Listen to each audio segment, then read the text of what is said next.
You can increase your productivity by 5 or 10 times overnight by putting the 3 methods into action that I'm going to give you in my free course. So go download it right now by clicking the link just below here.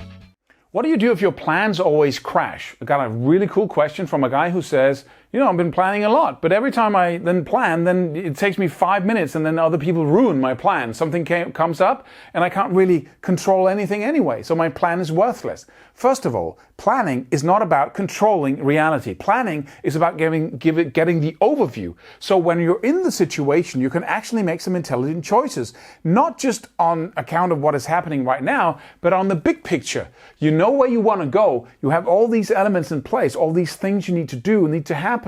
And then something messes with that here, right? Then you can say, okay, I still need to go here. So what can I do now that will bring me there? And you have all the other steps in mind because you've been doing the planning. It's intelligence. It's not controlling reality or events. So the planning is always necessary. No matter how chaotic the world seems and how many times people ruin your plans. But I would say this. If you have a habit of creating a plan and then everybody comes and ruins it, you might create a plan of people not ruining your plan, right? You might say, okay, this planning thing is an intelligence exercise. It's me stepping back and saying, what is it that I really want? And what usually happens when I try to create that? Because we live in a circular world of just momentum. Everything just hammers away. The thing that usually happens all the time. We got that internal pattern of not exercising in the morning, for instance, and that's going to try and keep us from following our plan. We got other people's habits of doing the same thing, of interrupting you, and we do the same thing every single day. So every time you want a new result, you have to do new things. Doing new things is hard. It's hard in the way that it's not hard as such, but you have to work at it. You have to hammer away at that wheel that just runs and runs and runs every day. Monday, Tuesday, Wednesday, every weekend we do this. Every day we do that. People have habits. You want to do something else so you can have different results than most people, right? So you're working against something. If you're standing in water, there's no problem. As soon as you move, you'll feel resistance. The faster you move, the more resistance you'll feel. And you have to address that when you're putting out your plans and say, okay, now I have a plan. Let me just visualize my day. What's going to happen? The first thing that happens that ruins my plans, what is that? Then you plan for that. So Kim always comes into my office and says this. That might happen. This might happen. How can I be ahead of that and then make sure that he knows that I'm doing this work and maybe I leave my place of work. Maybe I talk to my boss, my co-workers and say, I'm not going to be in the office in these 2 hours or 3 hours or that day because I need to work on my freaking plans uninterrupted.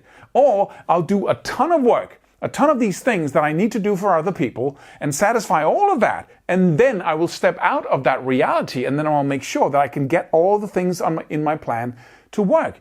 It might be you who's interrupting your plans, right? You got all this great plan made up and then you don't want to do any of it. You feel demotivated, right? You feel sluggish and this, what? I had this great and then I could get this and then I don't even want to do it. Why? Instead of working against yourself, scolding yourself, calling yourself names, then next time you plan how to be motivated, right? Go back a couple of steps and then say, what can I do? How can I put it into my plan that I'm motivated? What could I get a coach? Could I get a friend to kind of cheer me on in the morning and say, let's go out? Could I, go for a run with somebody so it's not just me that I have to be accountable to, but also my friend. So he phones me up or he shows up at my house or I show up at his house and I have to let him down and myself if I don't go for a run. Is that what makes me motivated? Is that I go for a run? Then let me secure that. Let me find a way to make sure that I do that. So everything else will follow after that, right?